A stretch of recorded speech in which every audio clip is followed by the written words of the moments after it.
This is Manish, welcome to sir classes. Subscribe करें sir classes को, press करें bell icon को ताकि सही समय पर आपको वीडियो मिल सके। आज की इस वीडियो में मैं बात करूंगा सॉन्ग ऑफ माई सेल्फ, जो वॉल्ट विटमैन के द्वारा लिखा गया है। ये अमेरिकन राइटर थे, ठीक है। और ये जो पोएम में जो आप लोगों को सामने दे रहा हूँ, ये फुल समरी है हिंदी में एक्सप्लेनेशन के साथ, कंप्लीट और इजी में, जो बिहार बोर्ड क्लास 12th वाले के लिए काफ़ी इंपॉर्टेंट है। तो आप प्लीज़ मेरे वीडियो को लाइक, सब्सक्राइब और शेयर कर दें और वीडियो को अंत तक देखें।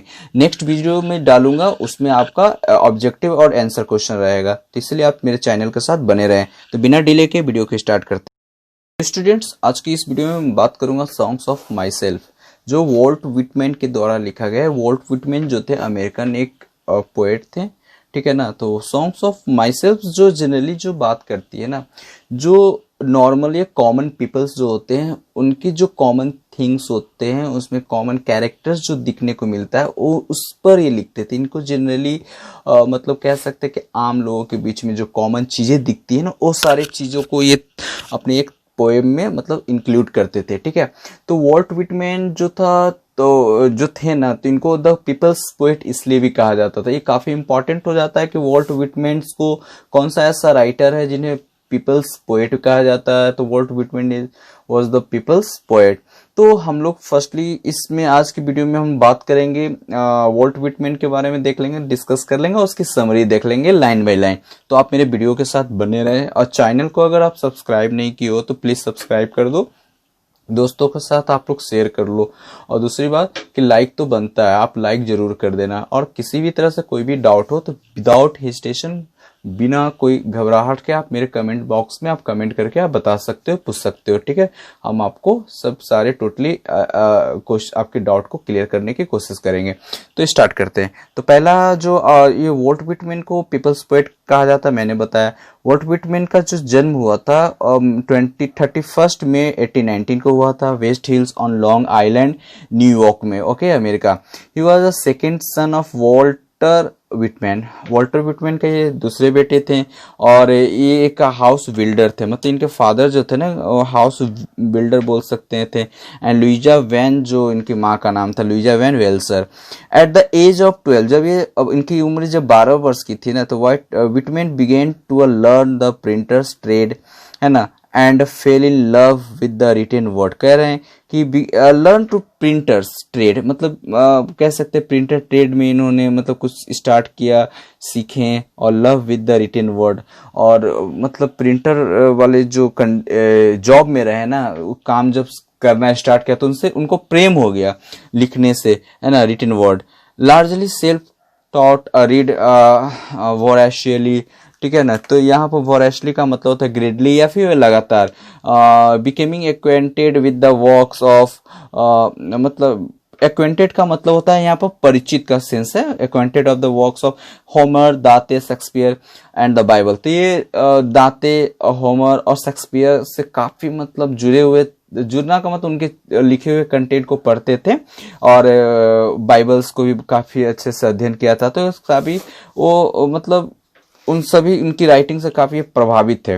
Whitman worked as a printer in New York city. तो विटमैन ने जो स्टार्ट किया अपना कैरियर फर्स्ट, तो प्रिंटर न्यूयॉर्क सिटी में 1836 में। एट द एज ऑफ 17, जब 1836 में पहुंचे तो इनकी एज 17 साल की हो गई थी। और ये अपना कैरियर टीचर्स के रूप में भी स्टार्ट करते हैं, है ना, जो one room school house of long island में, मतलब ये पढ़ाते जो एक रूम का स्कूल्स होते हैं, क्लास होते हैं, उसमें टीचर्स के रूप में अपना करियर स्टार्ट करते हैं। कंटिन्यू टू टीच, ये मतलब लगातार पढ़ाते हैं। कब तक? 1841, when he turned to journalism, and then फिर उसके बाद टर्न करते हैं जर्नलिज्म के तरफ में as a full time career, एक फुल टाइम कैरियर बनाते हैं। He founded a weekly newspaper, he इन्होंने एक वीकली न्यूज़पेपर का फाउंडेड करते हैं। ही लॉन्ग आइलैंडर, है ना, Icelander, the latter edited a number of Brooklyn and New York paper include the Brooklyn Daily Eagle. He also worked as a volunteer nurse during जब civil war हुआ था America, तो बहुत सारे लोग घायल हो गए थे। तो उस घायल को देखने के लिए एज अ नर्स के रूप में, वॉलंटियर के रूप में काम भी किए थे, फ्री में, है ना, अपना सेवा देते थे। तो इस तरह से बहुत सारे चीज़ों में ये इंक्लूड थे। विटमैन का जो पोएट्री था वो लिप्स ऑफ ग्रास में आपको कलेक्टेड थे और is known for its free rhythm and lack of rhyme. यानी कह सकते हैं कि जो विटमैन का एक बहुत बड़ी इनमें मतलब एक क्वालिटी दिखता था कि इनका जो पोएम होता था वो फ्री वर्सेस था, यानी लैक ऑफ राइम दिखता था, फ्री रिदम था। तो ये सारी चीजें जो थी विटमैन। और दूसरी चीज विटमैन जो थे ना, जब तक ये जिंदा रहे तब तक इनकी जो अप्रिशिएट मिलना चाहिए वो नहीं मिल पाया। जैसे हमारा हिंदुस्तान में कलम का जादूगर प्रेमचंद को कहा जाता था, प्रेमचंद के साथ भी ऐसा ही हुआ था कि जब तक वो जिंदा रहे तब तक उन्हें अप्रिशिएशन नहीं मिला। मरने के बाद उन्हें उनकी लिखी कृतियों को पढ़ा जाने लगा, है ना। उसी प्रकार से विटमैन का जो मतलब जो अप्रिशिएशन मिलना चाहिए अमेरिका में वो नहीं मिल पाया था। उनके मरने के बाद लोगों ने उनकी वॉक को जाना, उनकी राइटिंग को पढ़ा और मतलब काफी उन्हें सम्मान देने लगे, है ना। तो उसके बाद विटमैन फर्स्ट पब्लिश्ड, यानी कह सकते हैं कि विटमैन का जो फर्स्ट पब्लिश्ड जो हुआ था लिखा हुआ राइटिंग 1855 में हुआ था। और वो जो पब्लिश्ड विटमैन ने जो करवाई थी वो खुद अपने पैसे से करवाई थी, किसी की दूसरे का पैसा नहीं लगा था।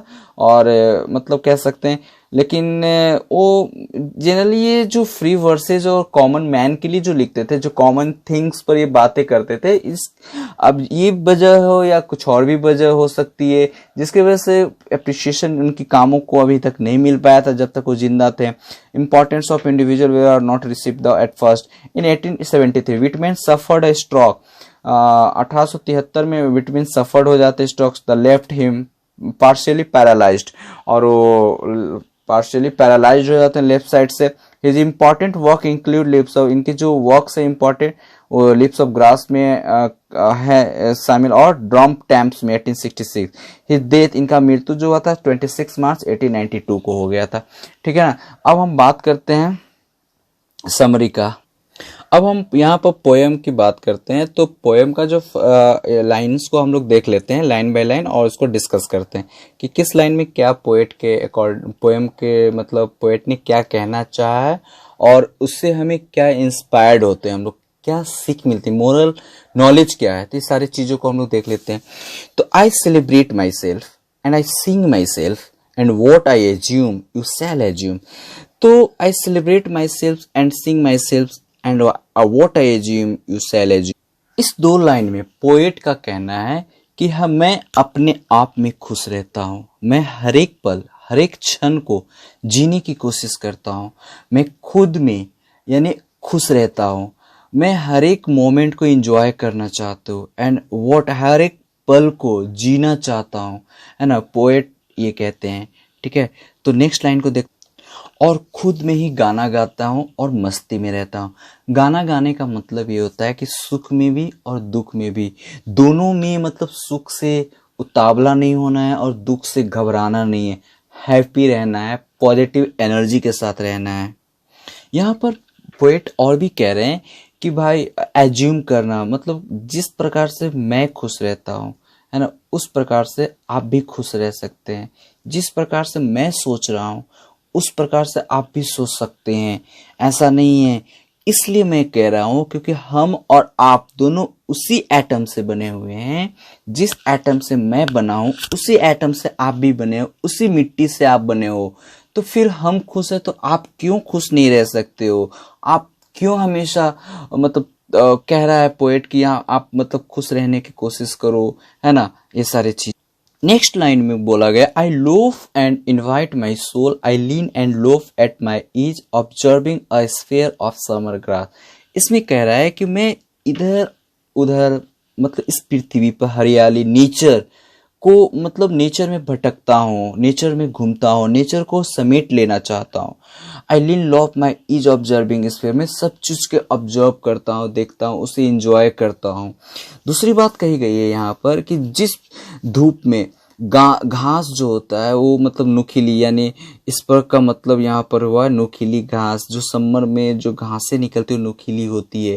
यानी कहने का मतलब ये हुआ कि अगर आप खुश रहोगे तो वो नुकीली घास से किसी वो आपको तकलीफ नहीं देगा, किसी की क्रिटिसाइज आपको रोकेगा नहीं कोई अच्छे काम करने के लिए। आप खुश रहोगे तो आप दूसरे को भी खुश रह सकते हो। आप एक खिलता गुलाब खिलता फूल की तरह आप रहोगे तो दूसरों को भी सुगंधित कर सकते हो। पोएट का मतलब ये कहना है कि आप खुश रहोगे तो आपके चारों तरफ माहौल भी खुश रहेंगे और खुश करने की कोशिश करोगे।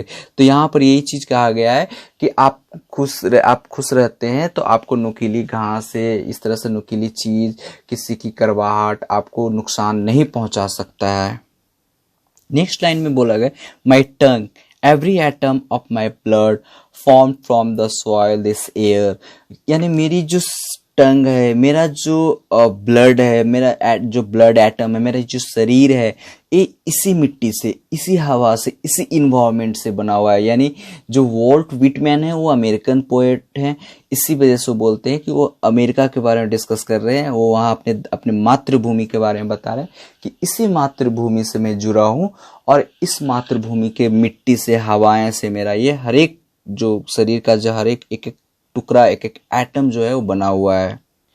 born here of parents, born here from parents the same and their parents the same।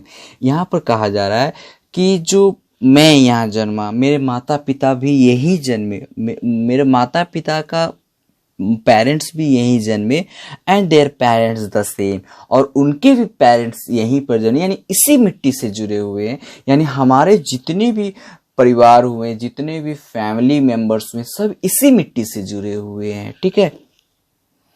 I know 37 years old in perfect health begin। Okay, यहाँ पर जब ये पोएम लिखा गया है उस समय कवि का जो उम्र है वो 37 years का है, और वो कह रहे हैं अपने बारे में कि मैं अभी 37 years का हो चला हूँ और जो मेरा हेल्थ है वो परफेक्ट है, फिट है, और आई होप, मतलब कल भी मैं चाहता हूँ, मतलब कवि के अनुसार मैं चाहता हूँ कि मैं एक्सरसाइज कर कर मेरी जो मतलब फिटनेस है वो बरकरार रहे, वो फिट रहे, ताकि हंसता खेलता लाइफ को एंजॉय करते हुए मरूं। ऐसा मतलब कवि का कहना है, वो फिट रहना चाहते हैं। इसीलिए कवि कहते हैं वॉल्ट विटमैन कि hoping to see is not till death. कहने का मतलब ये है कि मुझे ऐसा कोई डेथ ना आए, ऐसी कोई डिजीज या कोई बीमारी ना लगे जिससे हम जल्दी मर जाएं। इसीलिए हम फिट रहना चाहते हैं और हम चाहते हैं कि हम मतलब फिट रहें और हेल्दी रहें और हंसता खेलता डेथ करें, है ना। इस तरह से कवि नेक्स्ट लाइन बोलते हैं। नेक्स्ट बात हो रही है creed and schools in heaven, retiring back a voice suffered at what they are but never forgotten। कहने का मतलब है कि हमारे दिमाग में कास्ट को लेकर, रिलीजन को लेकर काफी ऐसे चीजें भर दिए गए हैं, ऐसे चीज भरे पड़े हैं जिसके वजह से हम एक दूसरे से नफरत करने लगते हैं कि तुम्हारा कास्ट है, ये मेरा कास्ट है, एक दूसरे को पराया समझने लगते हैं, है ना, जिसके वजह से नफरत पैदा होती है। और नफरत से क्या होता है, हम खुश नहीं रह सकते, और खुश रहने के लिए आपको ये सब भूलना पड़ेगा। और ये भूलने में ही भलाई है कि एक खुश रहने के लिए आप ये सब जो चीजें हैं, रिलीजन, कास्ट, ये सारे धर्म, ये सारे चीजें जो रहते हैं ना, ये सब सारे चीजों को भूलना होगा, एक खुश रहना होगा। और हम लोग चाह कर भी मतलब ये सारी चीजों को भूल नहीं पा रहे हैं, लेकिन भूलने में ही भलाई है हमें, है ना। I however for good or bad, I permit to speak at every hazard, nature without check with original energy। मैं मेहनत करता हूँ, चाहे वो अच्छा हो या बुरा हो, मैं मेहनत करता रहता हूँ और मैं कोशिश करता हूँ कि I permit to speak every hazard.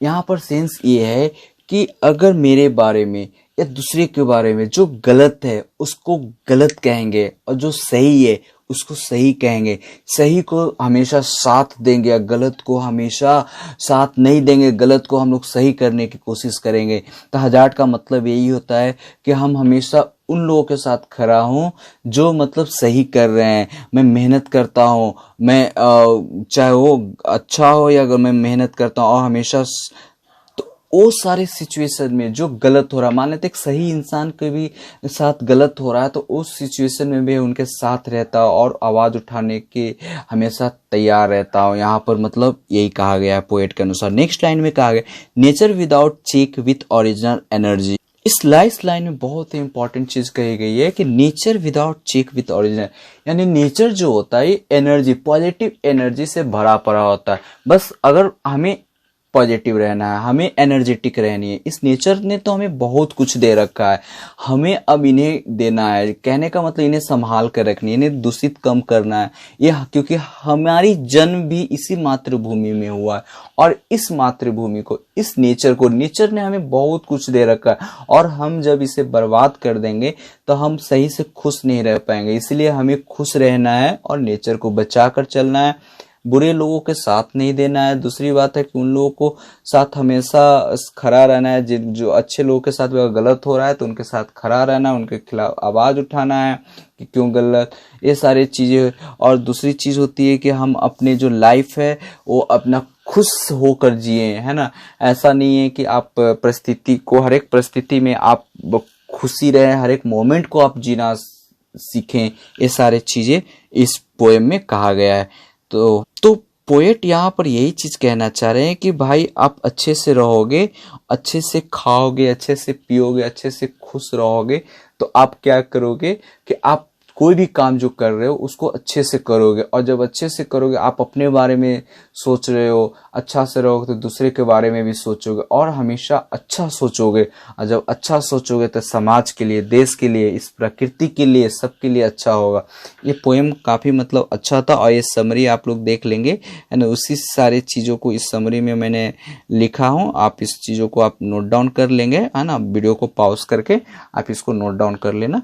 I hope आपको ये पोएम अच्छा लगा होगा। मेन एक्चुअली ये कॉमन पीपल्स, कॉमन कह सकते हैं कि हम लोग इस मिट्टी से जुड़े हुए हैं, जिस मिट्टी में आप भी रहते हैं और हम भी रहते हैं। हमारा बॉडी भी उसी एटम से बना है जिस एटम से आपकी बॉडी बना है। और सारे चीज़ों पॉइंट को कवि ने, पोएट ने, वाल्ट व्हिटमैन ने इसमें एक्सप्लेन किया है। तो आई होप ये वीडियो आपको अच्छी लगे हो। फिर भी किसी प्रकार किसी को डाउट है तो प्लीज़ आप मेरे कमेंट बॉक्स में कमेंट करके बता सकते हैं।